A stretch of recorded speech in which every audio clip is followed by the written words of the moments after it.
worried that you might be the cool kid, you wear the latest fashions on top of all the trends? Or have you ever worried you were too much in the mainstream, always so generic, more normal than your friends? Well, we've devised a test to put to rest your fears. There's no need to panic if you lend us your ears. Tonight you can't sleep easy after all that you've heard, cause if you like the show, then you're probably a nerd. Oh, Canon, it's all.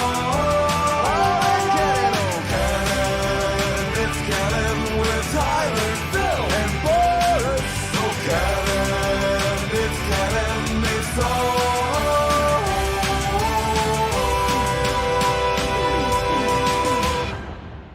in Canon. Hey everyone, and welcome to the latest episode of the It's Canon podcast, the podcast where we chat about everything geek, the podcast where we chat about all things movies, comic books, video games, toys, Lego, etc., etc., etc. We're your hosts. I'm Boris, and this week I am joined by Phil. The rumors of my death have been exaggerated, I assure you. Barely, but that is true. Phil, how's it going? I'm doing well, thanks. How about you? I'm doing all right. Just, plowing through. And this week, we've had to bring in a pinch hitter, some help to keep the conversation going, to keep you and I honest, Phil, from the SNME Network, where I chat with him about AEW Rampage. He's also ACMG, TalkTimeLive.com. He does so much, an awesome voice, and my close personal friend as well, Daxavier Josiah. Dax, welcome to the show. Hey guys, thank you for having me. And I would be considering myself the Daryl Strawberry of this. I don't know how honest I'm going to be in this case. Well, it serves a picture. That Daryl Strawberry, I wouldn't really use for many reasons, but sure. I'm not just any Daryl Strawberry. I'm the Daryl Strawberry from The Simpsons when he had the swole head. There we go. That's better.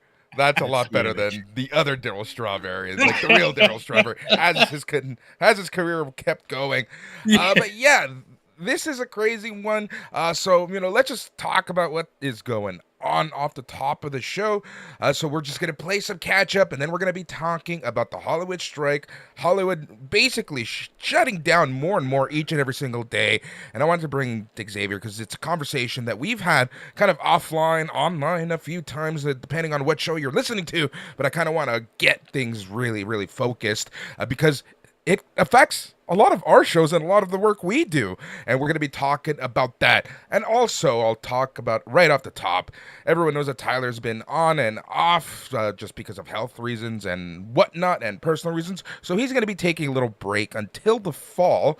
So Tyler, I hope you are well and you take care of yourself, and I can't wait to have you back. Yeah, I'll second that, Tyler. You'll be missed. I hope everything works out for you. And I know myself, I had to take a few weeks off just due to unexpected personal matters and things that I just, I'm happy to have behind me. So I do not want to be going to any more funerals. Right? That's exactly it. Yeah, agreed. It's been a crazy week. Crazy week to say the least. So let's kick things off with Daxavier. Daxavier, talk about yourself. Introduce yourself to the It's Canon podcast family. Well, again, thank you guys for having me. And of course, this is pretty much my neck of the woods and my territory, if you will. So I have a podcast called ACMG Presents Talk Time Live. And just like this platform, it covers all things anime, comics, movies, and games, and a little bit of extra every once in a while. But in that, I have the privilege to have guests on air, some familiar guests in the world of those favorite fandoms. Not now because of the strike, of course, but, it's all in good fun. Get opportunities to work with people like Reed Pop, who does New York Comic Con and C2E2 and all this stuff. Just in Fan Expo for every once in a while, I cover those events and stuff like that. Just a great thrill ride to love what I love and just enjoy what I do. And also it just led me to you guys as Sunday night's main event because I am a wrestling fan as well. But, this is what we love, and it pretty much shows. So I'm glad to be here. Awesome. Great to have you. And here's the thing. And it's kind of funny, and Phil can attest to this. The more work I put into this show, the less viewers we have, listeners we have. I don't know what it is. It's more of these off the cuff episodes where we can get people listen and whatnot. But with this week, it was like I said, it's been a couple of weeks since we've really had an episode, and I just wanted to play catch up, and then we're gonna get to our topic du jour. So Dax, we're gonna start with you. What is going on in the world of Dax? Well, first of all, for this occasion, you guys can see I'm wearing the geekiest shirt I can possibly ever wear. I love it. I love it. Like, this normally would not make it through camera, but I'm so tired today because I did a 30-mile bike run. So I just did not want to. I didn't even have the energy to change. But this is the shirt that I got this from randomly from a shop at one of the vendors at New York Comic Con. I was like, all right, this is my in-house shirt. Nobody would ever see this. I'm like, no, we're gonna let it out today, and this is the right place to do it. But there's a lot, things that are going on right now, and luckily I was able to get some guests on my show, like Molly Flanagan, who's a friend of mine. A lot of people know her as the voice of Naruto, and Principal Perry from Lab Rats and all that stuff. She's a great friend of mine, and and she's doing she was doing a new TV show on ABC. It was scheduled to have a second season, as well as her other one on the Adult Swim deal. So it was just it's crazy to it's hard. It's going to be hard for me to even get any guests right now because what's going on right now. And man, this is going to be a long run. But luckily we got video games, which I'm covering right now too, and I can still do my show. I have a show called Select Start, which is a Talk Time Live extra podcast that I do, covering all the news going on in the gaming industry as well. And right now, like I told you before, I just finished playing Double Dragon Rise of the Dragon, Double Dragon Gaiden Rise of the Dragon, which is it is. The fact that I'm still playing that short ass game is still great. And I'm just waiting. And like you said, yeah, like we were talking about, right? The side scrollers are coming back slowly, and the smash them up, button smashing side scrollers are back. I can't wait for that Teenage Mutant Ninja Turtles Shredder's Revenge extra with Usagi Yojimbo in there. That's going to be so much fun. That game, like we talked about before, that game that Tribute Games put together, they really did a number on people with that, because that to me was like the Street Fighter 4 of beat 'em ups. Where people don't remember because it's been so long ago, but Yoshinori Ono, who was the former executive producer of Capcom for Street Fighter, it was because of him that Street Fighter came back and resurged, and then the fighting game era came back again. I feel like Tribute Games kind of did the same thing with the Turtles game. Oh yeah. Yep. 100%. 100%. Interestingly enough, the Turtles game went on Xbox Game Pass Live right away, but it just showed up on my PlayStation. A free one. So the PlayStation fans are now getting a chance to play that as well if you're subscribed to their equivalent Game Pass thing. Yeah. So how was answer this to me? How was that Game Pass thing? Because I feel like, well, it's not even that I feel like from what I've read and researched, they're not making too much money off of that, nor is the developers when they add their content into that. But for fans, for gamers, it's an awesome thing to have. I'm here. Yeah, well, for me, being a console gamer, I love it because I don't have to really buy games. Right. There's a lot of games that I can try that I wouldn't normally try. Right. So it's expanding what it is that is available to you and your sample size. So that's the biggest bonus. But I have heard some developers are frustrated by it. But usually in Xbox's case, they cut a deal with the developer about an initial payment that should cover the length of time that it's on Game Pass. And then if it's an in-house game, it'll permanently be on Game Pass. But if it's a developer game, they usually cut them a deal. It has to be agreed upon. And then my understanding is the way they get you is there's a date the games lift off of the service. And that is a gotcha moment, because when you go back to play the game and it says it's no longer on Xbox Live, but it's on sale. It's Netflix. They Netflix you. Yep, exactly. So PlayStation is a little bit different of a strategy. We're a year in, and I haven't seen it really. I don't rely on it the same way that I do Xbox Game Pass. Right. It's just kind of older games that cycle in and cycle out. Yeah. And the interesting thing is they're day and day games, like the cat game Stray and stuff like that is now going over and appearing on Xbox. Yeah. And you know what I mean? It's interesting to see the cross-pollination with fan bases, but a good game is a good game. I don't care what platform you're on. Oh yeah. As, you know, like I'm fortunate to have both, and I'm fortunate to be able to experience it. And my goodness, since this SAG event has come up, I'm right there with you, Dax. I am knee deep in video games. And reruns. Yeah, and reruns. And I think that's where we're going to be in the fall. But again, we'll talk about that a little later. With the exception of a few, shows that were already filmed and stuff like that. Yeah, and also Netflix. Basically, one observation I made last night was going through my Netflix portfolio and seeing how much foreign market content there is. That goodness knows how long they've been cooking that, right? Like that's interesting. It's all the Korean shows that are subtitled or redubbed. Yeah. Things like that, because I'm sure they're doing everything that they can these places to get outside of the guild. Yeah. The Screen Actors Guild, and get, basically people that will do voice work that's outside of it and everything like that. Which is god awful. And when you think about it. Oh yeah. Yeah. And it's exactly what they're fighting for.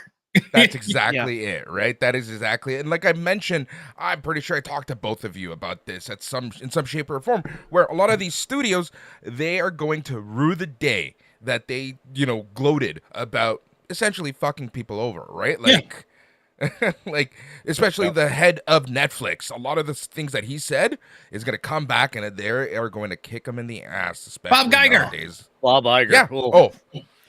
Don't start Phil on Bob Iger. No. Hell, you could take a tag out and go to She-Hulk, because she ripped him. Yeah. Oh yeah. And called him out of touch. And in the words of CM Punk, tell me when she's telling lies. Yeah, it's 100%. Yeah, but even worse than him, he is Bob Chapek. Yeah, what I mean. Like he was the one that really Iger, as far as I know, wasn't viewed as this evil genius until after Chapek got ousted and had his run of the mill, and really started crapping things up in the house of Disney. Yeah, like he was taking full on shits in the corner, and then Iger seems to just have gone in there and said, I can do better. Like, it's unreal. Excuse my friend. I don't know, man.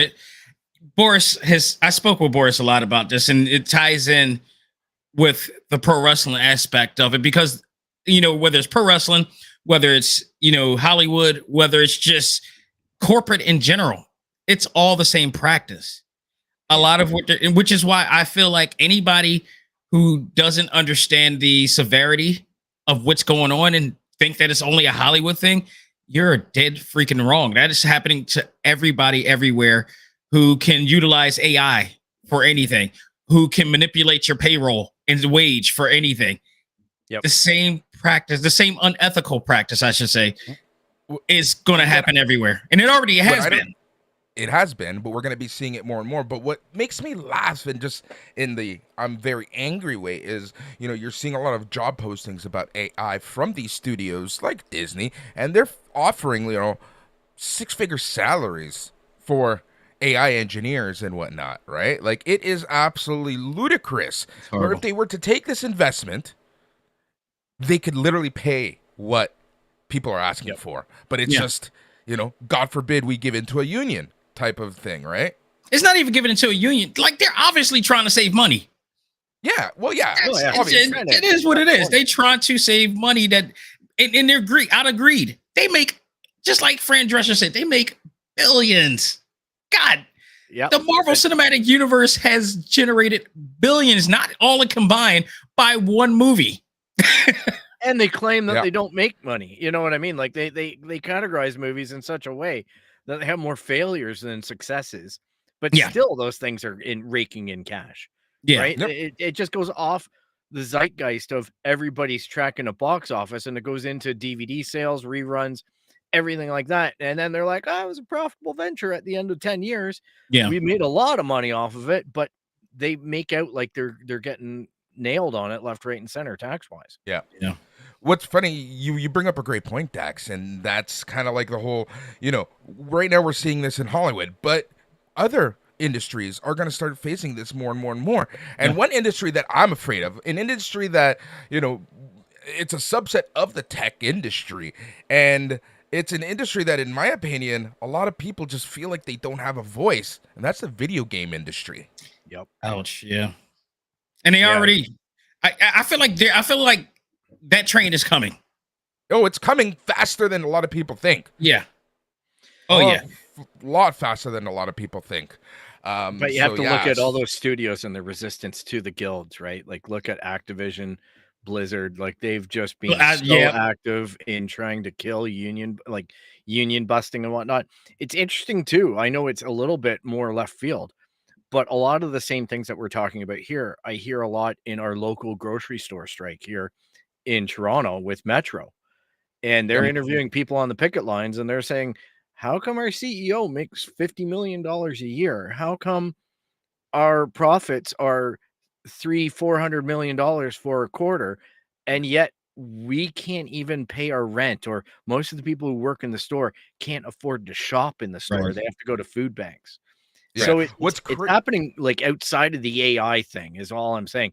AI is a great instigator in this case in the SAG, but it's also inflation in the state of the economy that's really got people riled up. That's why I say everybody's going to be able to relate to it in some form or fashion. We're talking about AI, but no, there are other things that they're fighting about too. That's one of them. Tell me why I'm not going back to Starbucks for a while. Right. Yeah. The union busting, right? And I just started going to I never would go to Starbucks, and they had that caramel ribbon deal, and then I started to get used to it, and then I'll go about to go get it, and I'm like, oh crap! I see picking signs. What the hell is going on here? And I just went straight to Wawa right there. Yep, there you go.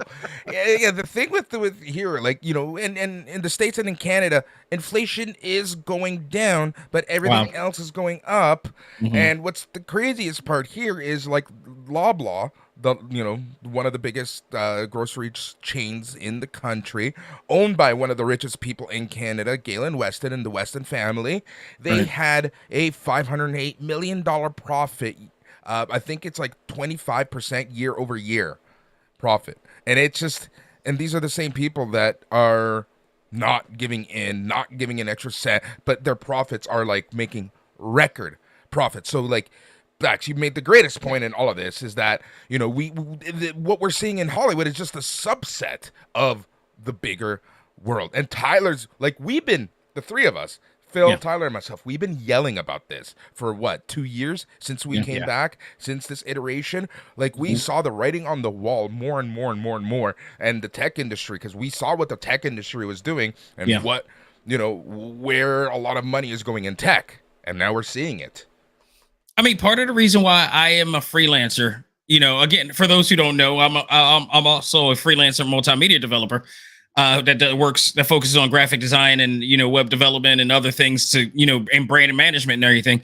I used to work a corporate job for well over a decade, and just the mistreatment, not only just as an employee but as a black man in the corporate world, it was just too much to handle. And I just decided to get out before it kills me, because the stressors was just killing me alone. And let me tell you, when I left, I was like irreplaceable at that time. And this is the type of thing that I wish more people would fight. And we did have it at one point in America where people just started soft quitting. That was becoming a thing. And I guess that's part of the reason why there's a lot of worry of this transition. I mean, we had like stores, like CVS and all the stuff start adding in, self check-in aisles and all this stuff. And I'm like, I already know how many jobs that took away. and now we're only seeing like maybe three clerks in these places, 3 or 4 clerks. It used to be like 5 to 10. Now they got like a few like stock people and just 3 people in there, and then all the rest of it is the pharmacy. But you could check in your own stuff on your own. So I'm like, that's just taking work from people too. And like, where's the end game for this? And if people, I've mentioned this before, if somebody was to tell me what's the end game with this AI thing, maybe I would understand. But nobody's been able to tell me what's the end. How is that going to help us? It seemed like it's more of a helping you more than helping us type of thing. Yep. Yep. I find it off-putting anytime that even on YouTube videos where they have the emulators reading, and things like that, I won't even click. The minute I click it and I hear that, I'm out. Yeah. I want to hear real people. I want to hear real voices. I want to know that real work is being done if I'm going to pay it any patronage. Yeah. And, like even here in Canada, it was interesting again on the news tonight that some of the Walmarts are eliminating their self-checkouts because there's too much theft. Okay, then that makes sense. So now they're like, we welcome people back and you can get checked out. And I'm just like, you bastards. It was the exact opposite 3 years ago when you started ramming this down our throats. And it was just like everybody was saying, hey, I'd rather deal with a person. Too bad it's a machine. And now we have one clerk in that section to help you process your payments. I wish more people were observant as you are, because to see, when it comes, and again, because we all do what we do, we kind of have a little bit more focus on how things are promoted and marketed. We technically, like, people see, redheads and blondes. We see binary code in this case. Exactly. And it happens on, I'm constantly doing it. Meanwhile, no offense to my wife, she's not here, but my wife is the perfect target audience for all these companies, because she falls for them a lot, and I'm like, I gotta be the one to wave her off. Like, no, this is what they're doing. I just wanted to point that out because she's not here, so I can. You get your point in, get it in now while you can. I love it. Here we go. But no, even still, like, to Phil's point, I was like, watching Infinity in Secret Invasion. I refuse to watch that opening intro. Same. Yeah. I can't. I will admit it's kind of dope, but it's a slap in the face. And they claimed it wasn't a slap in the face. They're gaslighting. I love how they try to justify it, but this is the mood of the show. It makes sense that we used AI. And nobody lost their job. Honest. Because nobody was hired for the job. Exactly. That's the rub. That's gaslighting the hell out of these people. Oh, they did the same thing with Hawkeye, and it wasn't AI, but they completely ripped an artist off, completely, mooched the entire storyline and everything, and didn't pay one bit of credit to them. Unbelievable. And they're doing the same thing with some of their Star Wars books and acquisitions that they've made, where Alan Dean Foster is dying of cancer and can't get a payment over some of the books that he wrote. And isn't this like, this reminds me what happened to the creator of Superman? Didn't he get screwed over too? Like a long time ago? Yep. Until then, like, the family fought. It took until recently did they say, Superman, because they completely took him off the credit. It's crazy how these companies work. But remember, you technically, anything done under that umbrella, they own, type of thing. Hey, look, I got screwed again.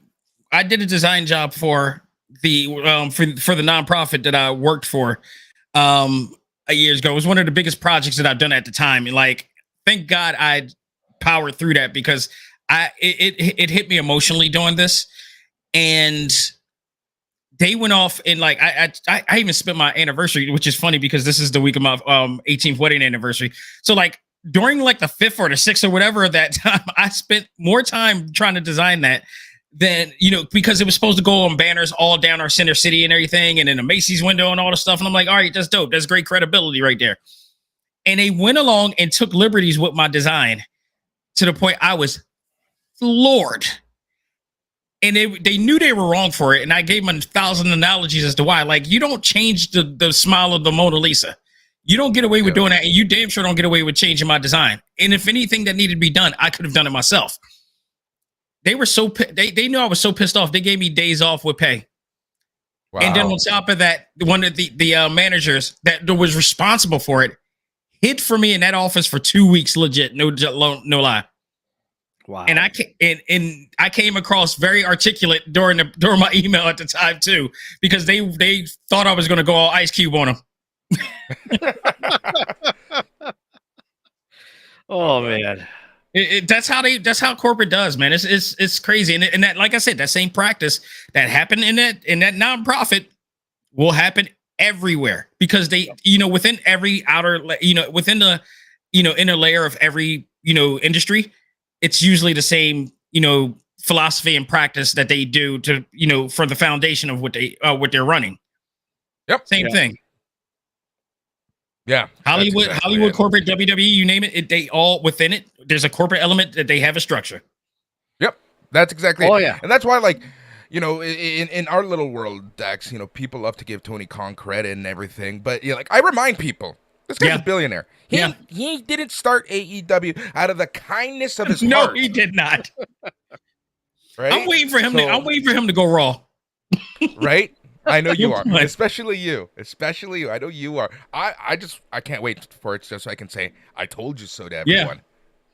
He's going to get pushed to a point. We'll see how it is in a few years, but I'm enjoying it now, so I'm just just ride it and watch it and enjoy it while you can. Exactly. Yep. All right. So something that I don't know if we've ever talked about this too much, but in terms of comics, what are you reading nowadays with comics? Are you reading any? Are you what are you enjoying? The last thing I read was Static. That was Milestone Media, and also The Blood Syndicate, which is written by a friend / guest of mine, Jeffrey Thorne. Jeffrey Thorne is a hell of there's a lot of significance to Jeffrey. Jeffrey Thorne is a awesome writer, but he's also a showrunner and an executive writer from an executive producer and writer of many shows. For instance, he did Avengers Black Panther's Quest, the animated series. He was the showrunner for that. He I don't know if you guys have Stars in your neck of the woods, the channel, but we do. Yes. Do y'all know about the show Power? Yes. Okay, so he was one of the executive producers of Power Book 2, which starred Method Man or Mary J. Blige. So he was responsible for doing that as well. He also written a lot of DC and Marvel books. He created a comic book character called Mosaic on Marvel a while back. And, he was responsible for doing Blood Syndicate. So I read that. And what I love about his writing is that because of his experience in Hollywood. Oh, by the way, I should mention the classic series In the Heat of the Night. You might have, if you watched that show, he's the black officer that always sits in the desk. He's been that character for seasons, but he stopped acting and went straight to writing. He likes writing much better. And I love how he is, because he's the guy that doesn't keep his mouth shut. That's why I always love having him on the show. So I've been reading his stuff. I've been reading Static. As far as Marvel stuff, off and on, I would jump back into things. I do want to read the upcoming, what is it, Miss Marvel New Mutant series that's coming out, because all of a sudden she's a mutant now. I'm trying to figure out how she come from an inhuman to a mutant, and they're trying to assimilate the Marvel Cinematic Universe storyline into the comics now, I guess. Yeah. Yep. So I'm interested in checking that out, but whatever comes in. Yeah. It's funny, my childhood friend Adam Gorham does the art for that. For which one? Ms. Marvel New Mutant. Oh, that's beautiful art, and I think that's what really drew me into. It's gorgeous. Yeah, his art is really, really good. Adam's doing a lot too, isn't he? Yeah, a lot. I'm always impressed at how busy he is. Yeah, they got a lot of attention recently. Yeah. Because he's been doing some of the alternate covers for Dead Romans. Things like that. So that's been my book for the past while, getting back into it. But I did get news that the comic book shop that closed in my town is going to be reopening in a pub. Yeah, the pub owner misses his comic book shop, so he's turning half of his pub into a comic book shop, and he just says, "Well, all the geeks come here anyway because we play video games and drink at night, so we may as well read comics too." I hope he has a cage to block I know. off at a certain Right? time. Like, here's the thing: I had somebody that I know. Unfortunately, her because the pandemic shut her down. Unfortunately, but she was the first Black female in America, the first Black female on the East Coast to ever own a comic book shop. But it was a comic book shop / cafe. She was so famous, and I'm looking at her cover right now. She was so famous that she was on ABC News. Wow. Marvel Comics actually drew a special variant cover for her for Invincible Iron Man, the Riri Williams deal that I have right there, and they drew her in talking with Riri Williams in the in her shop, and Tony Stark's in a holographic Tony Stark is in the background. It's dope. But unfortunately, the pandemic took it down. And it was a really awesome shop, and I really hope that they get it back up someday. But that's a chill mode, and that was a real chill mode. I don't know what the hell's going to happen with this thing with the pub. I think the owner from the sound Plexiglass that he's worked in. I think he's making a separate shop that's linked in. So it's like during the day you can go in, do your comic book shop separate entrance, so you can get the kids in. Yeah, and then maybe in the evening or whatnot, like a for speakeasy. I'm like, you got to go to the board games and everything. Then at that point, because it's like you could get down there and do some Warhammer and have a drink. Knowing me, I'm gonna buy that graded comic that I've been waiting for years, and then have a few pints. Later at night, you're gonna see me like trying to smash the plastic open. I can see it being a coaster for you. Yeah, being up close. It's graded and sealed. Yeah. You know what? I would probably do that, which is the sad You'd be part. the one to buy Amazing Fantasies 15. 100%. Screw that whole thing up. Got the only mint condition in Canada, and he screwed it all up because of a binge. Oh man. Sometimes I think about some of the books I could have picked up graded, like just 10 years ago, not even. But I'm like so lucky I didn't, because I would have cried if some of these books got damaged the way that others did. Phil, what is going on in the world of Phil? Hey, you know what? I've been laying low. I've been catching up on TV. I've been catching up on some games. I think we talked last time. I finished off Jedi Survivor. Jedi Survivor. So that was a solid game for me. And to be honest, I was having a real difficult time trying to figure out where my next game is going to be, because Diablo 4 seems to be hitting all kinds of controversy. And I'm like, yeah, well, if my Xbox ends up, as everything looks like, they're going to be paving the way for Activision, and they just got to get it done the next 2 months. Yeah. Then it's just going to show up on Game Pass anyway. Right. So why flip the money? Because I don't want to play the live service aspect of it. That was my turn off from getting Diablo 4. Yeah. I was this ready to get it, and then I found out that like you need online access all the time to play this. I'm like, why? Why is what do you need? What do you want from me? Here, take my information now. Right. I mean, that's another problem. That's another problem. I think that's hindering the video game industry right now. This live service thing, people are starting to crap on it, because the fact that when I grade games, I do add the factor of online dependency. And if you are that dependent on a game, like, I'm just saying, no matter what, we've had the internet for decades now. It's been commercialized for decades. It is still not perfect. Servers can go down. Maintenance can happen. Outages can happen.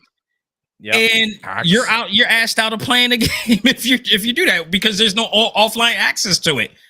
Yeah. And I don't and damn if I ever want to play a game that I pay 60 to 100 for and I can't play it offline. No, I'm good. And part of that problem though too is, how long do you keep the game alive? Yeah. Post launch. And the other issue that we've discovered on the show here is digital consoles. Mm-hmm. You go out and get an Xbox Series S, your internet's down. How do you play your games? Because Xbox isn't authenticating that you own it.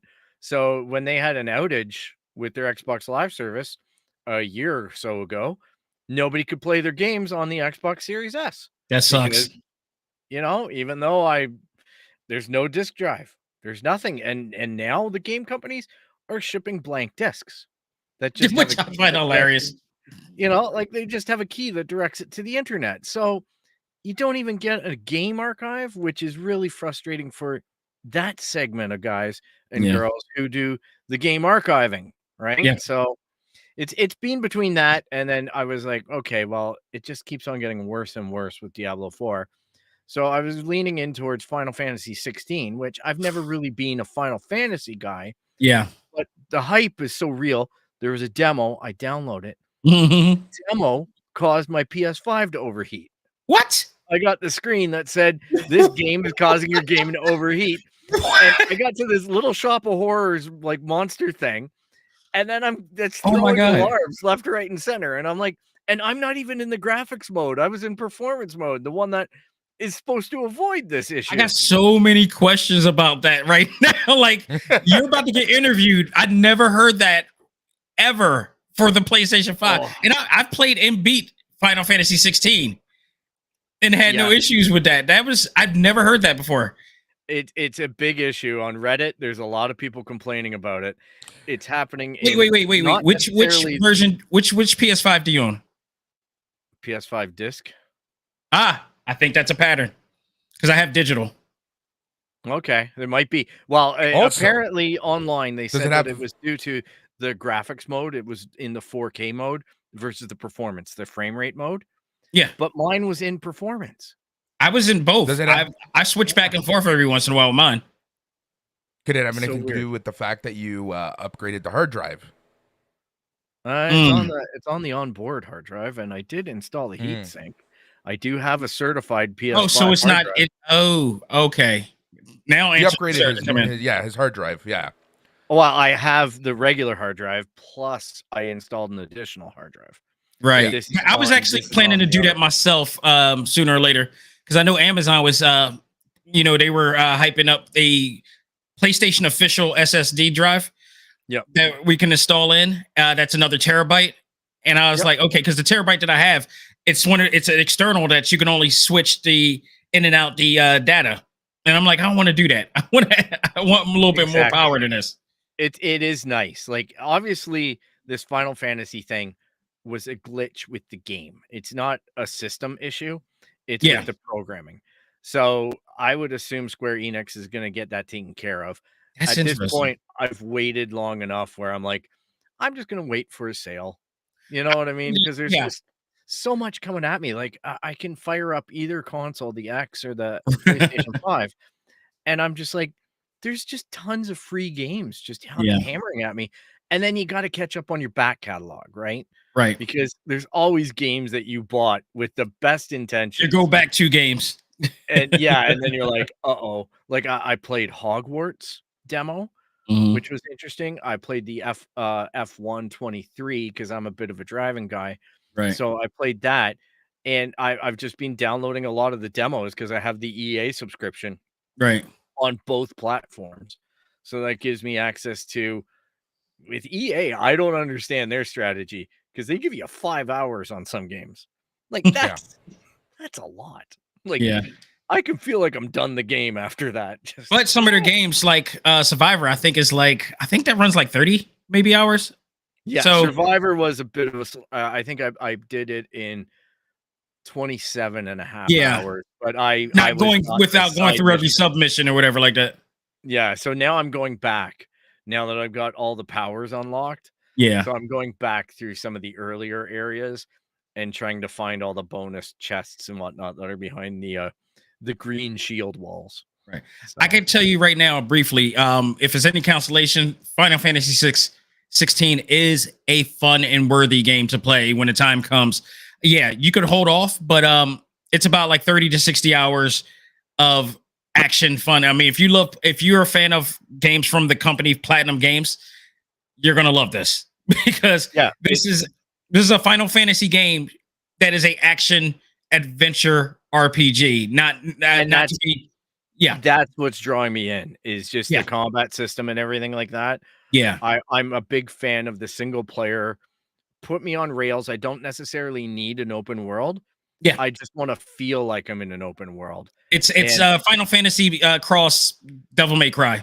Yeah, and I just love the story element. I'm playing, like I say, I'm playing the demo. Yeah. And the demo is legitimately fun. Yeah. So It very much is. I hats off to them because I do think it's an accomplishment.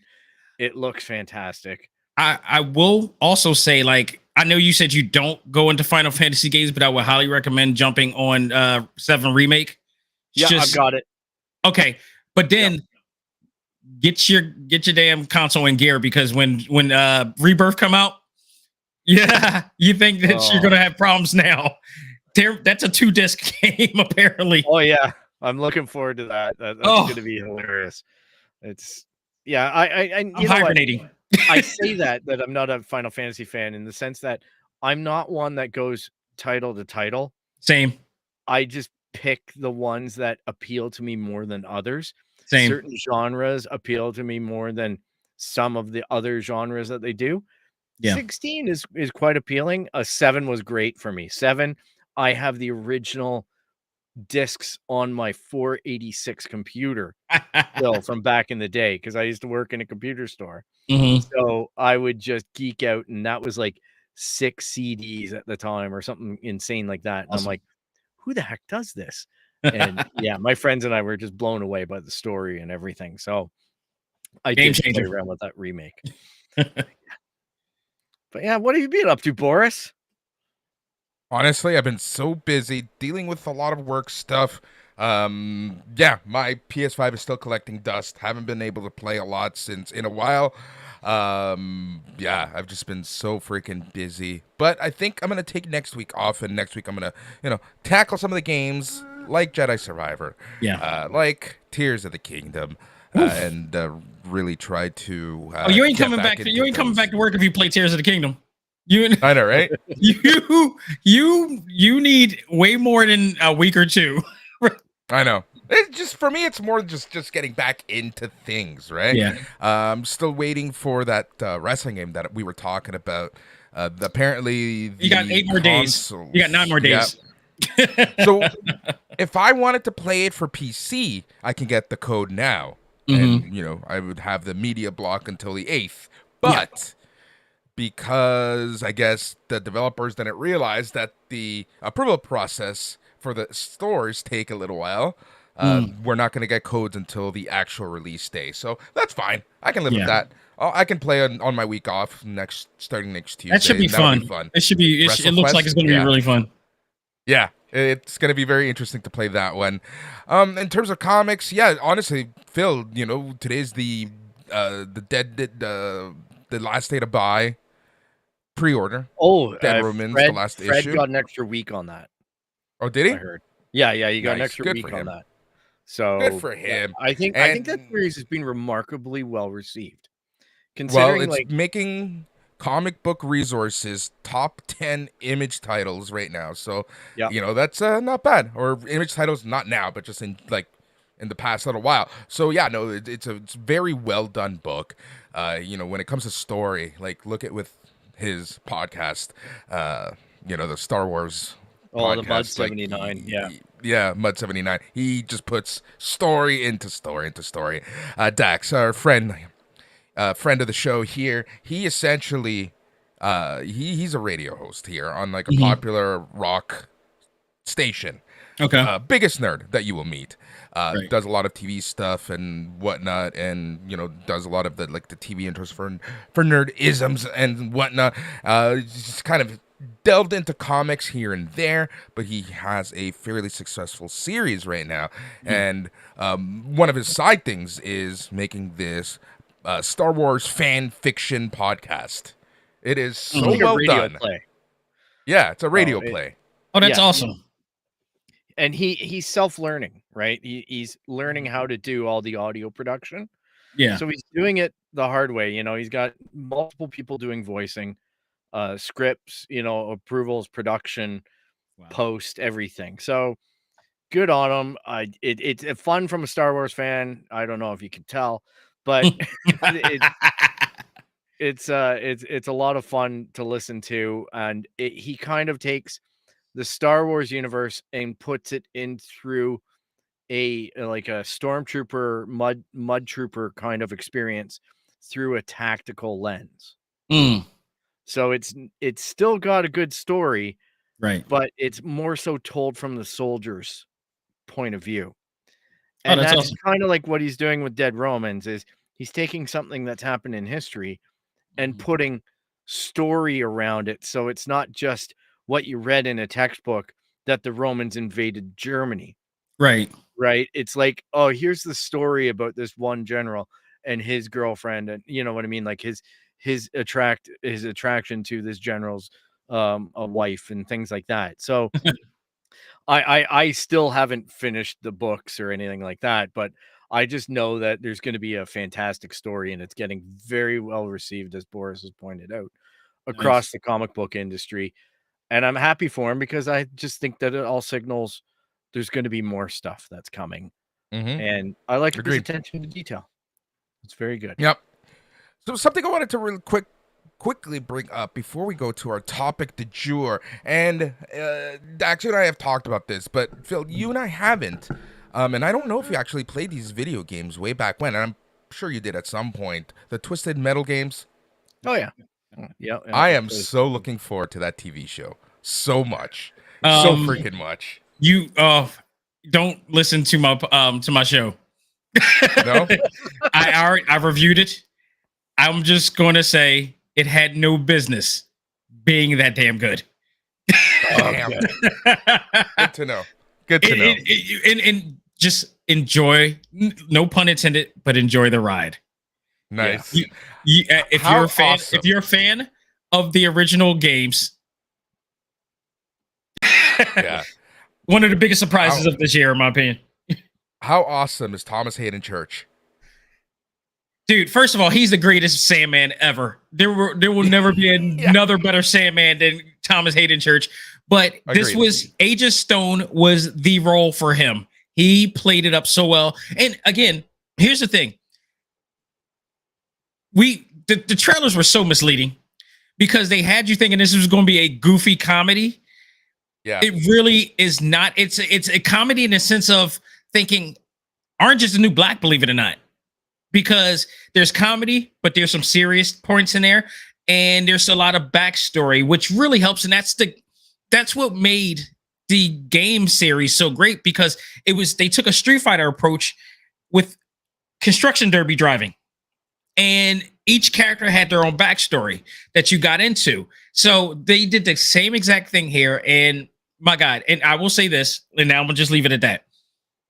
Will Arnett and Samoa Joe are a great tag team.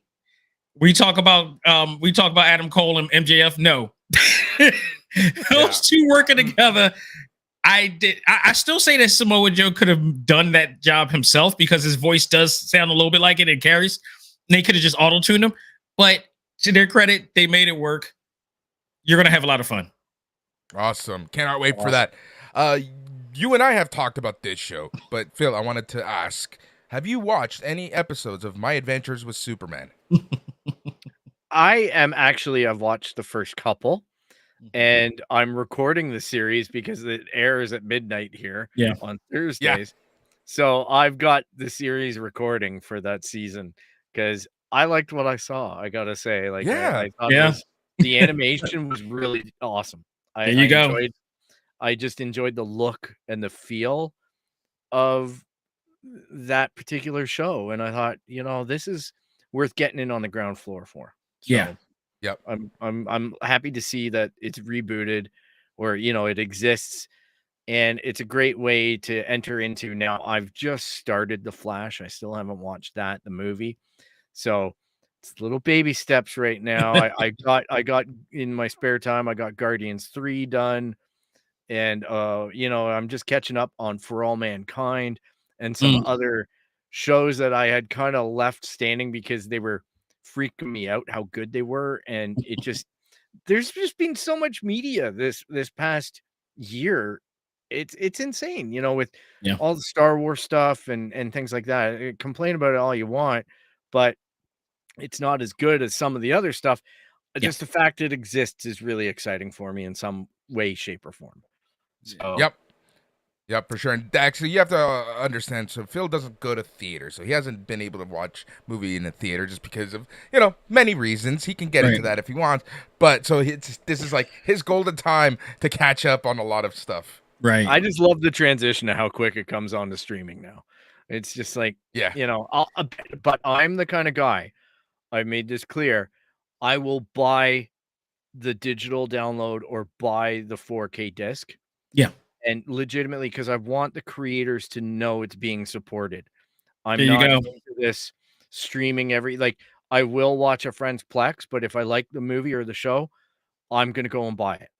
Yeah. Because I need to know that those people I need to be able to sleep at night knowing that those people got paid, or at least well, somebody the figured irony. out that The irony, Phil. yes, now it's all up, Takes but you a at whole new least perspective now. but at least, like, when we look at the controversy that's coming out with the SAG stuff and everything, where all of these, Netflix and everybody say, "Well, we don't know how many people watch it." You bloody well do know. You just don't want to, let the numbers There's out. data everywhere. At least with It is with impossible purchasing it, for there's a a tech paper trail. company. Yeah, it's impossible for a tech company not to know who's hitting a server. I want those servers if that's Right, humanly exactly. possible. I'll tell you that. I know a lot of people in the dark web who want those servers, if they exist. So something I want to bring up quickly. Man, it's so weird that we've gone through the summer. We're almost in August, and this is what, the third year since we've had E3. It just feels so weird not having E3. Oh, But I man. feel like we're getting all these announcements and news and things like that, like in the peripheral. So Phil, one of the things I wanted to talk to you about is Star Wars Outlaws. We haven't talked about that in a while. Oh yeah. Yeah, that not E3 thing. That was E3. But yes, to be honest, like originally, I guess when I saw it, Ubisoft, I have an embroiled history with Ubisoft as a game company. I love it that it's got Canadian offices, which, yay. But I don't like their current monetization or Game Pass path Agreed. of going with, NFTs and doing the whole online service game instead of just making a solid game that you can play as a single player, right? Like Agreed. I'm not enjoying that part of it. I'm not enjoying the company's ethos or anything about it. But that being said, Outlaws originally I thought it looked like Star Wars with Assassin's Creed Star Wars was my fear. But the more I see of it, the more I'm thinking there's a potential for the game here. I don't have a problem with a female protagonist. I don't have a problem with a lot of the things that all these rage boys are freaking out about online, right? With oh my god, another girl in Star Wars. Oh my goodness. And I like to call them the social sabotager. yeah, Yeah. they're never Yeah. going to be happy. They're No. just always going to complain. Why It's is that not Star Wars? it's not the product, it's usually them. Yeah, exactly. Yeah, exactly. That's exactly it. That's So it. I'm cautiously optimistic. I want to see what it lands at, and I want to see what it lands at after a week. In the sense that I'm getting real tired of game companies releasing a game so they get the critical reviews up front and then changing it into game as a service a week later or a month later. And then you're like, everybody's Metacritic scores take a dump and everybody's raging about everything the same way, like here's Diablo 4, looks awesome, plays great. And then a week later, they're like, oh, and we're going to make the games as a service. So now, and then it just dive bombs. And a lot of game companies are doing that. Ubisoft haven't earned that cred yet for me, where I think that my money's safe with them. And that's a company that I'm going to be very careful around anything they do, even with my beloved Star Wars. But that's an even bigger opportunity. Like, look at how long EA took to figure out exploiting the fan base with Battlefront the way that they did with those loot boxes. And then finally getting onto the Jedi Fallen Order Survivor single player adventure game that it has become. Phil, Like can I that. tell you that I was really skeptical about jumping back into EA because of that reason. Yeah. It's not just the Star Wars series. They did that platform for all their products, UFC and all that stuff. And then I was like, I'm done with EA. EA to me stands for evil asses, not Electronic Arts in this case. And I didn't. I played the first Jedi game, but I didn't like it because there were some things that I didn't love in terms of navigation or anything. But I said, like, I'm gonna try this one more time, and if this game sucks, I will never buy another EA game again because I'm tired of their crap. I'm tired of the things that they do and these like schemes that they put in. Thankfully, this one did it justice, and they did a lot of improvements on what they did with the first game. But yeah, that doesn't mean that every other game on EA is going to be the same either. Agreed. There's no way I'm buying a UFC game. Yeah, No. the only games that I participate in are some of the racing games that because they bought Codemasters. Mm-hmm. So they pretty much bought a little bit of a segment of the racing area. Mm-hmm. And then the FIFA game, I still play it because I don't play the loot bag game at all. I never go into, I just go in with my teams and I play the games that I want and I get my enjoyment out of it for that. But I always wait for Black Friday sales. Like Boris and I have figured out, you wait for Black Friday, like this game comes out in September, October, and it says $40 or less. And then it shows up on Game Pass. There we go. It's free. I got it on both platforms. I tried to test it out on both. And that's been something that I'm doing with a lot of stuff, like even F1 23. The winner for me consistently is a PlayStation 5 because of the haptic feedback on the controller. Yeah, that's always. That was my other question. Like, nobody's ever answered this to me. Does Xbox controller, and even the customizable controller, does it have any of that adaptive ability that the PS5 controller, the DualSense controller has? It's got the Pro controller. You can add paddles in. You can. But in terms of the adaptive, play where like when you, that DualSense controller is incredible when you're playing God of War or the Horizon games, because it just draws you in even more into that gameplay and I remember before the PlayStation 5 came in, there was the press conference that they had where they were talking about the adaptive play and the playability of the DualSense controller and how they got a bunch of psychologists to chime in on how we can make this adaptive to the play experience. And damn, if that thing doesn't do it sometime on these games, it's incredible. It's hard for me to go out, with the exception of the Nintendo Switch. It's hard for me to jump on anything outside of that. It is a real contributor towards the enjoyment and the immersion of the game. But I'll tell you, like the first week that I had this console, Boris was lucky enough to get me hooked up with a friend of his that could get his hands on it, and got this thing, set it up, and immediately one of the games that I had played religiously was Borderlands 3. And it's that sick humor. It's all of this wrong kind of gameplay, but it's so outrageous it works. So here I am, and I've got the haptic feedback, and they released the PS5 version of it, and I couldn't believe the fact that when I pulled out certain guns, I could feel the notchiness of pulling the trigger in the haptic feedback, and I'm like, did my controller break? You know what I mean? Like, I'm like, it's really hard to pull this. It really give you the pressure. And Phil, for you, that's a little added touch because you were huge into paintballing and whatnot, right? So it was just so, I don't know. It was just so awe-inspiring to sit there and know that the different guns react differently and that somebody took that time to do that. And that's why I look for in the PS5 breakdown of the game on the store or whatever, is there haptic support?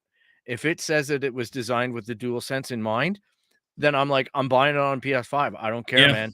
Like, unless it's free on Xbox Game Pass, that controller is a game changer. Yeah, and 100%. I don't care. I'll the battery sucks on it. I'll let it. I can just play with it plugged in. It works fine. So Yeah, But- not a But problem. Dax, who needs haptic controllers when Xbox releases the TMNT controller with the All right. smell?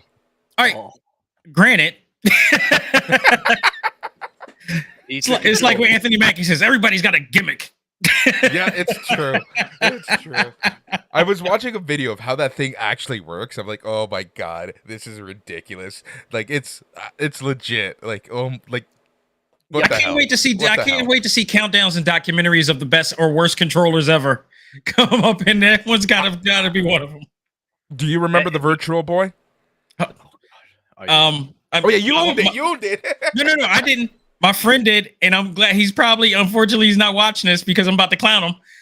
It's a age-old thing that we do whenever we talk about it because he's the only guy that we knew within a far region of areas that has ever bought the Virtual Boy, and he regrets it. It's like, how much red eye did you have during the time? Yeah, and it's not like you guys are that age because I know how old I was. You're the same age as my brother, so I'm like, he bought that with his own money.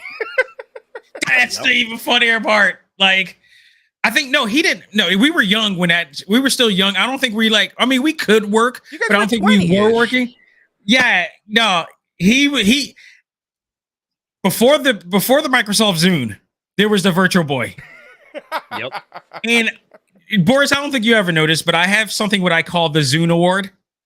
And this is for products that everybody think is going to be the biggest thing, but ends up being a flop. I'm thinking like the Google Stadia. I'm thinking the Google Glass. I I'm was thinking gonna say Google everything. Google Graveyard.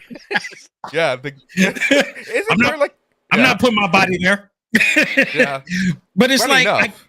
I give it to I call it the Zune Award because it's like it's based on my friend of mine who had the Zune, and he swore this was the end all be all The of next things. big thing. And we knew what happened with the Zune, so this is my way of clowning him about that. But now it's like it's known, like the Zune was a big flop, because it was trying to compete with Apple and their iPod technology at the time. And the Virtual Boy, it needs to be in the Hall of Fame of Zune, the Zune of Fame or something like that.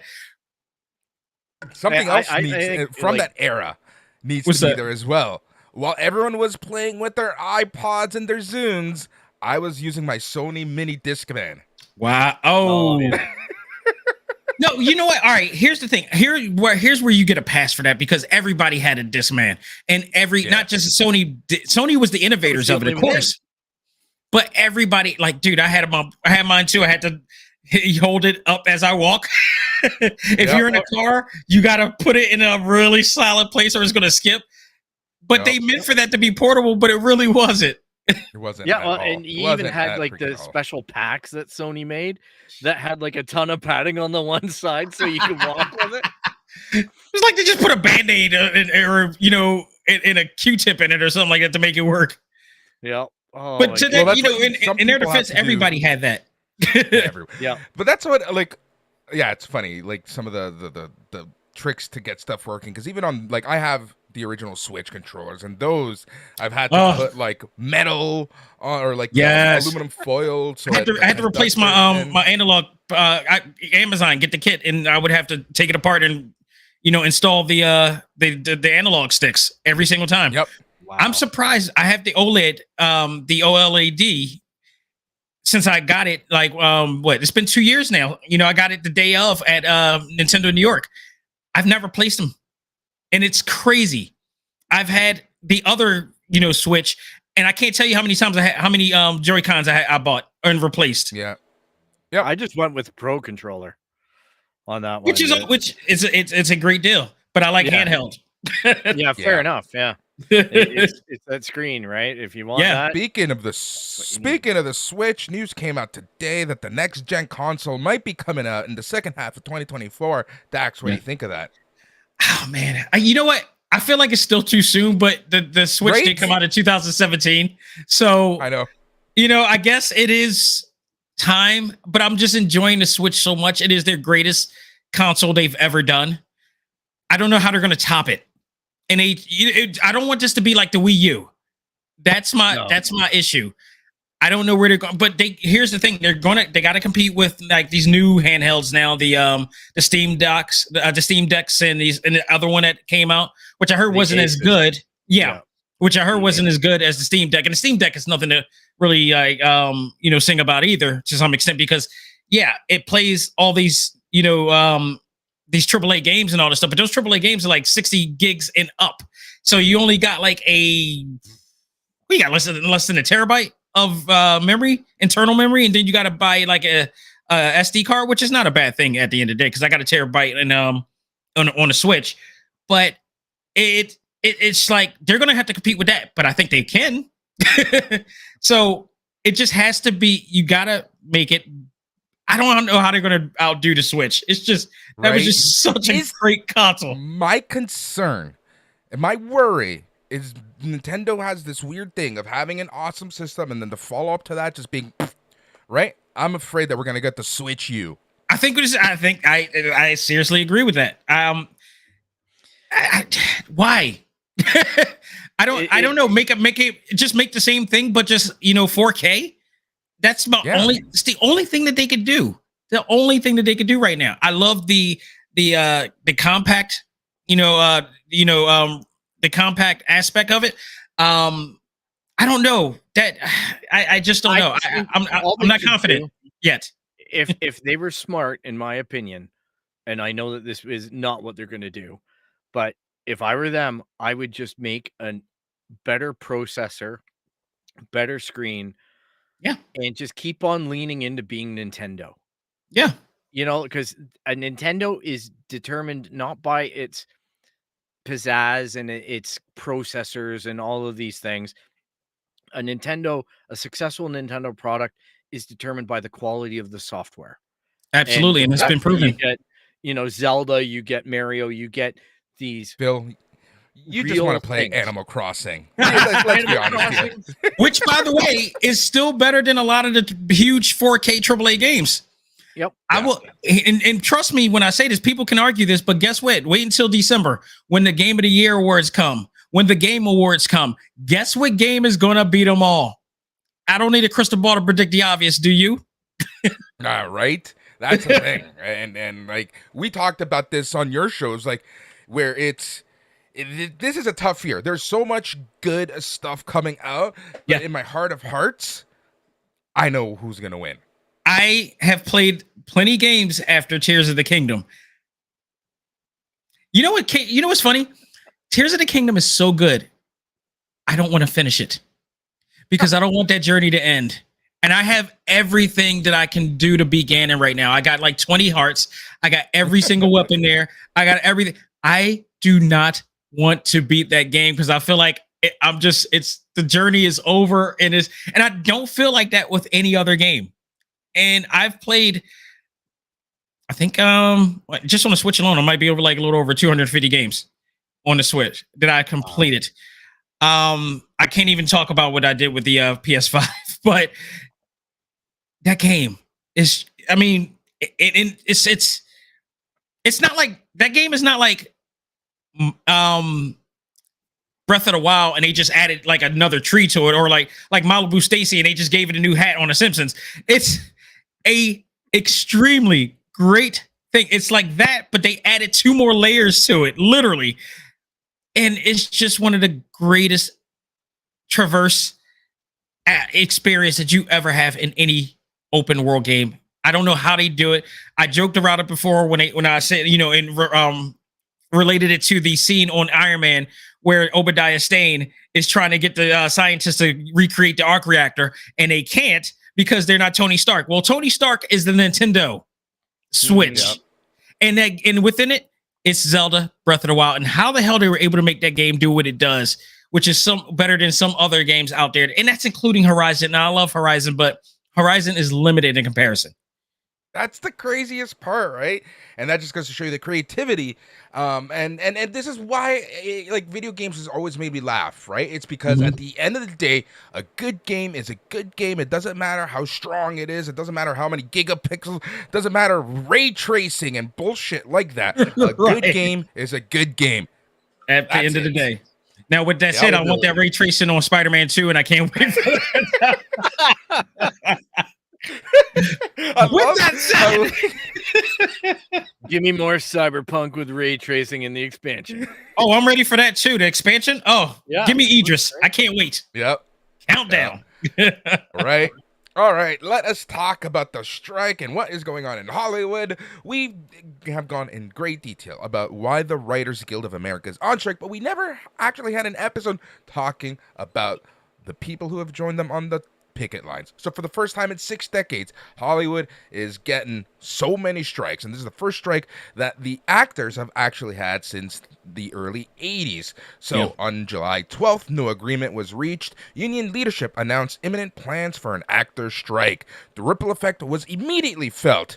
In fact, Cillian Murphy and Emily Blunt, Florence Pugh, they all left the Oppenheimer red carpet to prepare for this picket line. Mm-hmm. I think you said this quote, and I had to jot it down so that I can put it in my notes. At some point, the jig is up. You cannot keep dwindled and marginalized and disrespected and dishonored. The entire business model has been changed by streaming digital AI. This is a moment of history. SAG-AFTRA President Fran Drescher. Yes, that Fran Drescher said during the press conference, if we don't stand tall right now, we are all going to be in trouble.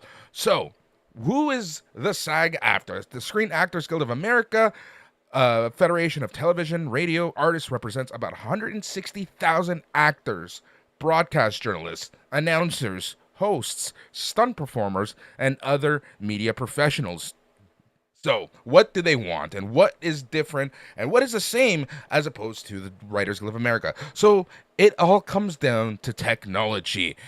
They haven't had a change in their pay scale since technology has really hit the streaming services. So, with streaming services like Netflix, Hulu, and Max, which still bothers me to know how that they were able to reshaping the culture of television and movie watching, the nature of actors' pay it's also changed. So, before you would get royalties on reruns or VHS, but they've never actually figured out how to have royalties for streaming services. And like Phil alluded to earlier, these studios and streaming services kind of like keeping the metrics in the dark for this very reason. Also, another huge fight is the unregulated use of AI, which may reproduce an actor's likeness or performance, whether they want to or not, and they want to be paid for that. Right. Pretty simple in that aspect, right? So, a lot of people are saying, why are the actors on strike? What people don't realize is that when you think of actors, you think of the Tom Cruises, the Dwayne Johnsons, the Mark Wahlbergs. That is what? 1%. That's a 1% right there. Yeah. Right? How many actors can't afford to have a living wage? And those are the people that this is really going for. Because you're hearing more and more stories about how, I think it was Zordon from the Power Rangers who was paid, $500 for 1 day of work? Yeah. And that was it. Yeah. Let me say this, and this is the reason why I love and had the honor and opportunity to interview a lot of these actors that we love, especially I don't know if you guys remember a while back. I don't even know if you know a while back. This is not the first actors SAG-AFTRA strike that actually happened. Yep. There was a mini one that happened a few years back involving the voice actors. Yes, because they weren't getting the same type of treatment that they're fighting for right now. That everybody's fighting for. This is if that was Civil War, this is Endgame right now. Yep. In comparison.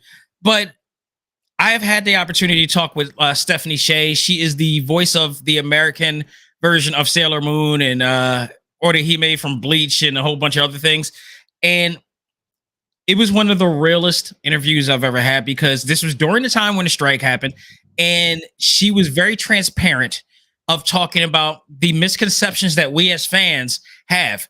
And you're talking about they make money, but they don't make money. Like they're not riding in Bentleys in Rolls Royces and all stuff. It's not like that for everybody. They make a considerable amount. whereas like they can live off, but like considering how much money Crunchyroll and Sony is getting paid, which they're getting paid billions now for the anime industry. It was never this in the 90s. They're getting paid billions for this industry, and now all they asked was benefits to secure their voices, because like when you have a Kyle Abear, who's the voice of Ryu, you got a Molly Flanagan who does Naruto and screams like so much during not only 400 episodes of this show, in video games, in movies. All they ask is for a fair share of what they want to hear, and those royalty checks and residual checks is just insanely low. So I've heard this before, and it gave me a broader understanding. This is why I'm glad to have these type of people in here. They're voice actors, but they're actors at the end of the day. And it just boggles me that even this is where they're human. This is where we figure out that they're humanized and stuff like that. And everybody's have some form of labor that we need to fight for, which is why I'm glad Fran Drescher pointed that out in that speech. And I also like the fact that the last reporter in that press conference, forgive me, but he was an idiot. But he also asked the right question, to which Fran gave the right answer. And he asked, like, for the fans who want to just watch movies and watch TV, what do you tell them? Like, what, they're not going to care about this. And she literally looked at him like, what makes you think that they won't? Whatever's happening here is exactly happening right now to them, and it's going to happen to them. So what happens now and how we handle this will play a factor in every other industry. That's what people don't realize, right? Unions pave way for other industries and set the bar for all industries, not just the direct industry that's being affected today. And it's corporate. I will say this though too, because we were talking about this in the intro about the whole point that this is coming for the video game segment too. Yeah, but we saw this with the Bayonetta 3 controversy. Oh, right. We got that was an excellent course in how little some companies offer to pay, and I know that there was some fudging of the numbers by the people involved. But at the end of the day, it still shed light on the fact that it's like, come in and do voice work. We'll pay you $300. And, we've got, if it goes into the second day, we'll give you an extra $300. Mm-hmm. And basically there's 10 hours of work that you get everything recorded. And then you're on to the next project if you have one. Right. And that's a tough way to live. That's a good and again, just like Hollywood, it depends on the person. It was for her, that was one thing, but let a Troy Baker and the Nolan North come in, them boys getting paid, which is why I found it funny that it was those two that was on the other side of the spectrum of that, which to me was like, it reminded me when John Cena, when they were talking about doing strikes, and John Cena was like on the other side too of that aspect. It's always sometimes the higher ups that kind of, do this, which I think is a shame because they were at that stage at one point, which is why I'm glad Dwayne Johnson looked out the way he did and, donated a historical amount of money to the to the deal. I thought that was very genuine of him to do. Boris, just reminds me of why CM Punk left WWE. Am I correct that part of the reason why he didn't want to mess with them was because all the royalties of the past matches was going into the WWE network, and he didn't know how, and he didn't want to be a part of that. What year did CM Punk leave? Oh man, I forgot. It was been so long, and I've been so happy since. But 13, 14, right? Something like that. Yeah. When did the network start?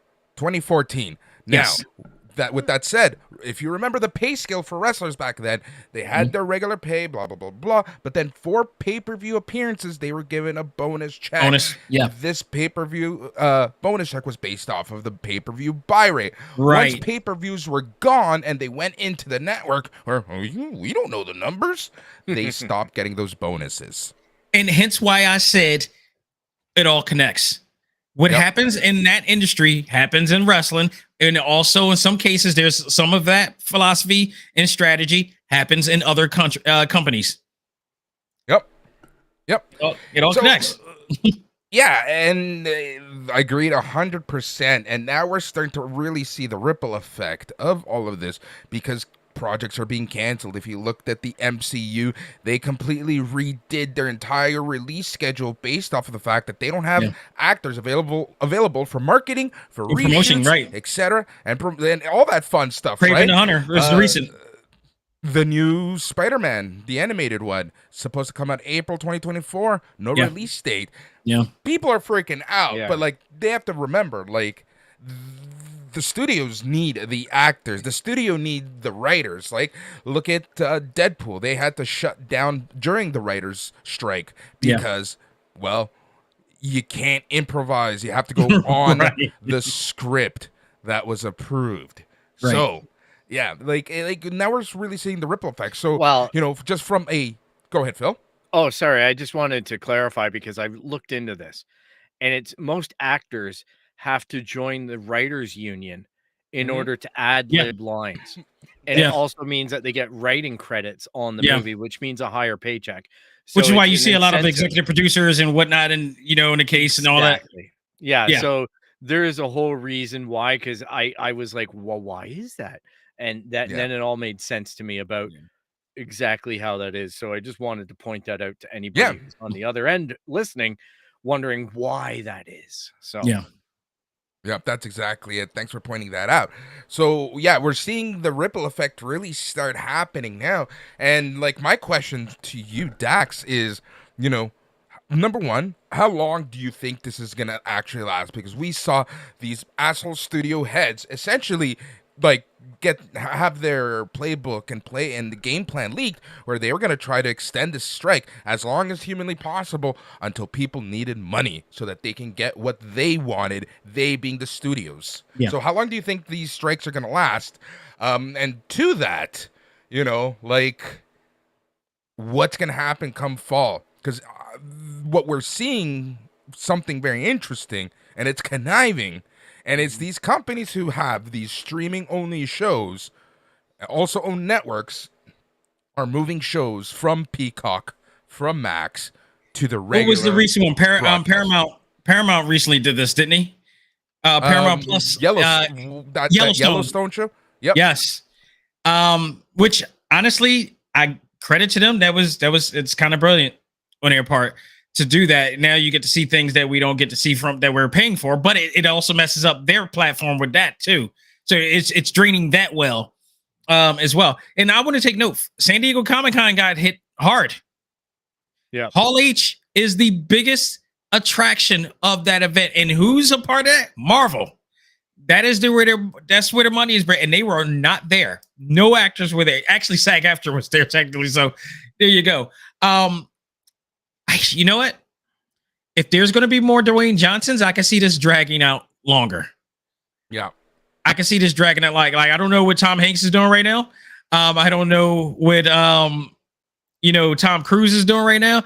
I don't know if they are advocating, if they're becoming advocates of the other people that they were once a part of. They need to work on this and pull on this. People are talking the end of the year. yeah, I think spring. I think spring too. I think spring. Again, if it just depends on if we get more Dwayne Johnsons doing what Dwayne did, this can prolong it and this can really drain out because it's really kind of transparent what these studios are doing. That's the part that it's driving me crazy. It's because they're intentionally knowing that they're full of crap. It's like, I hate to say this, but they're acting like a bunch of red caps right now. Yeah. Mm-hmm. In that sense of just being so ballsy about what they're doing, because I swear to goodness, if that man was not at the top of the mountain at the time, I don't think the actions of these studios wouldn't be this bold. I could be wrong, but I just feel like since that time, people have been more bold about what they're doing and not care less about what they're doing. And it's just, it's crazy. It's absolutely crazy. So if it depends on how much more funding they get, depends on it. I don't know how long that money that they already have saved from the pandemic is going to last in accordance with what Dwayne put in.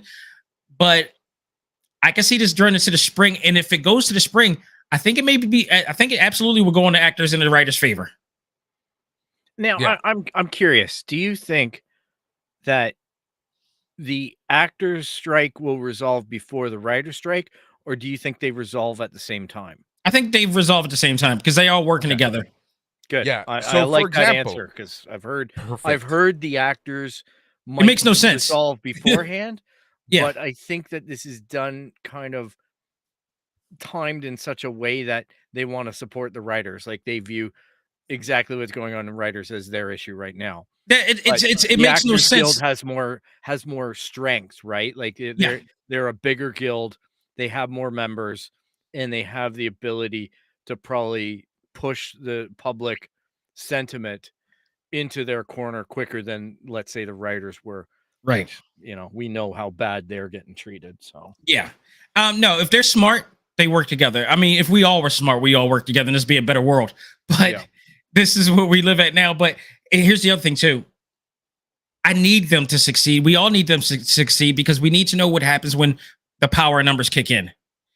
And if they work with this, then who knows what we can all do together. We need That's to be able exactly to it. support this. We've been saying that since 1917 or so. Now, and we just lost a couple listeners in Texas. Tennessee Todd is out the wood, out the door. Right? Yep.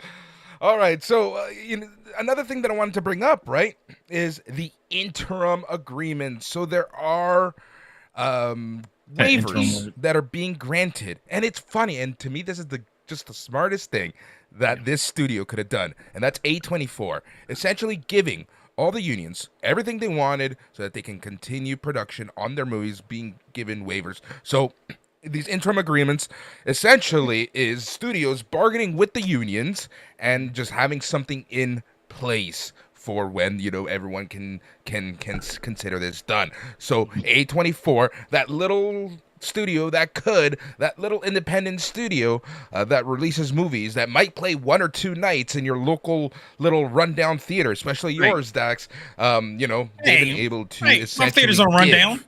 I didn't mean run down. I meant more A like rip cedar too. What is run down? when I say rundown, I think more like Last Action Hero rundown, like classic. Oh, okay. Yeah, you're right. So it's funny that it's funny that the studios, I feel, are sending journalists to write hit pieces on these interim deals because you're starting to see some resistance and you're starting to see some negativity on these interim deals. And SAG-AFTRA is basically saying this is laying the groundwork for the bigger studios. Yeah. It's planting seeds. It's trying to, I would believe SAG-AFTRA is a little bit smarter than this. This is like the Wile E. Coyote Roadrunner, routine. It's like you put birdseed here, you think the Roadrunner's going to eat it, and then you hit them with the Acme. They're not falling for this. Yep. But hey, it's vital because look, it goes to show you if A24, this little studio that can give in and give what is being asked of them. Mm-hmm. Why can't Disney? Why can't Netflix? Why can't a Comcast? I just don't understand why they don't think like these people are important. It so irks me, and it's not just the studios; it's just our ideology. Yeah, I have clients or had potential clients that I've had that I've talked with, and I had clients that I've worked with before that just don't understand the importance of the work that gets put in to help them get where they need to be in their careers and their respective journeys. Like artists are the unsung heroes of creation, of evolution, of society, societal growth. We literally create every bit of visual narrative that you could possibly have to make. Like you draw somebody a logo. That logo attracts a certain target audience. You get paid because you're starting to put in a brand. and you're creating this look. And people often forget that because they just see the numbers, and then also they see you as a number. And that's what these studios are doing right now in terms of that. These actors have done such a great job, especially this year when I watch, Across the Spider-Verse, Rise of the Beast, which moved me. Okay. Yep. Moved me because of the writing. I have now so much more respect for the writing aspect than I ever did before. Because a lot of these narratives have blown me away.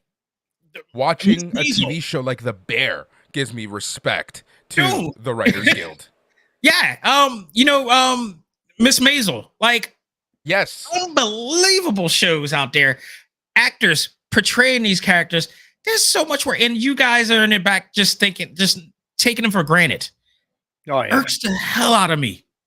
It's funny though too when you hear the stories about how the studios get involved in the writers' room and start pushing the agenda and taking those projects off the tracks, right? Mm-hmm. And just basically ruining it by putting in these mandates or these unreasonable things like, oh, well, we need it to cross over to this. We need it to tie into that. Yeah. Oh, test audiences didn't like this ending, so we need to change it. Stuff like that. We want a big spider.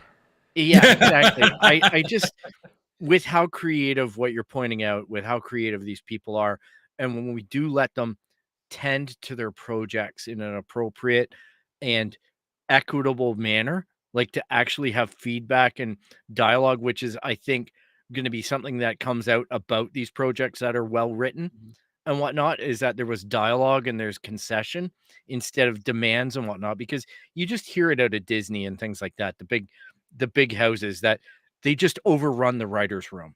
Yeah. And it's disgusting because these people are really good at their trade. Right. They are really good at bringing imagination to life and giving the inspiration to the actors to actually perform this stuff. And they're not getting an equal seat at the table or even an ability to have a paycheck that puts a roof over their head. Yeah. Which is crazy. Disgusting. Yep. It's disgusting by the corporations. It's pure outright greed. You know what? I'm surprised the transparency that we know that these actors aren't getting paid as much as you would think. Like, there's some actors right now, just saw it on TMZ today that they interviewed a guy who was just like, he was on a path of getting, a lot of work and a lot of notoriety from his acting gigs and the shows that he was on.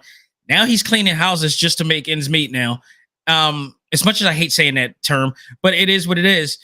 And he came on willingly to talk about, like, this is what's going on. Some of us are now have to take on regular jobs to support our families and all this stuff. And I'm surprised that the visual narrative of this doesn't, I really don't think a lot of us as fans are paying attention to that, to really focus on that aspect, like enough to like say like, okay, actors aren't really that big of a superstars as they're possible. And I'm wondering, like, how are the casual fan are looking at this? Because a lot of us fans have misconceptions of what a star is. Like, if you're on a show like Suits or something like that these guys are getting paid like oogles of money just because of watching it, or Psych or whatever like that, when they're not really getting paid that much.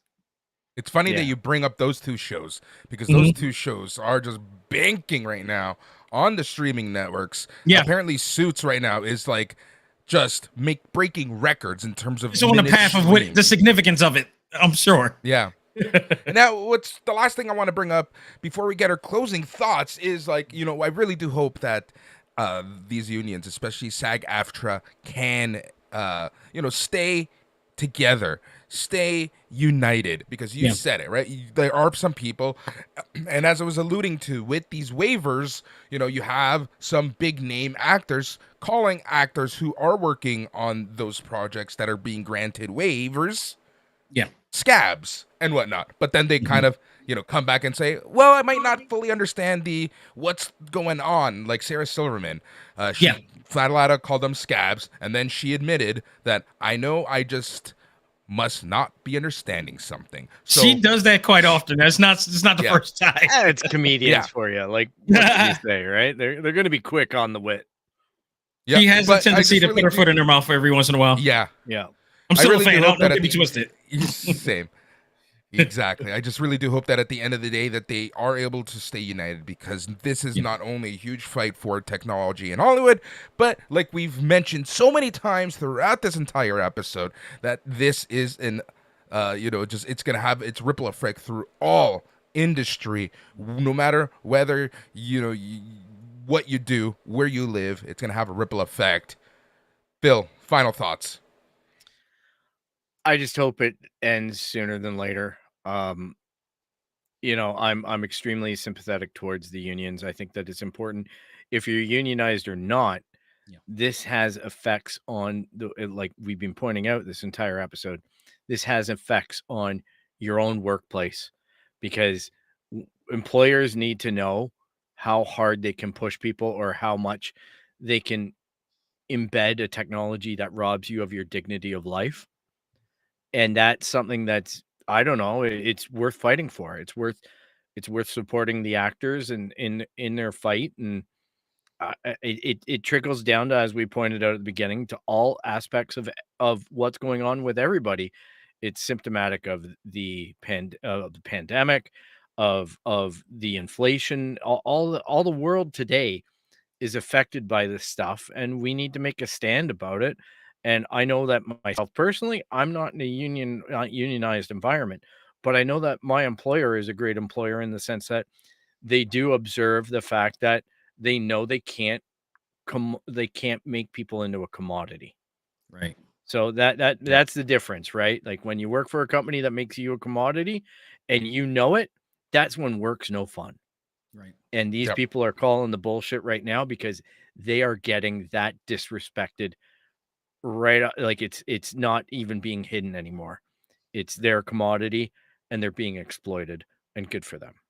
Right. Yep. Dax, as guest of this episode, and Dax, the door is always well open for you to come and chat with us. What are your final thoughts on all this?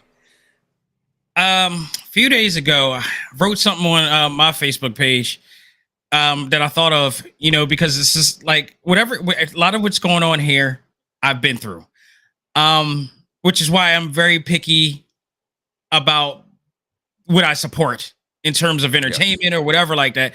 And I got friends that are picketing right now as well. But I wrote this and saying the best and smartest people to work with are those who not only recognize your value, but also values your value, not those who are threatened by your value. And I said that to say, like, you need to make sure that you understand your power, what you bring to the table.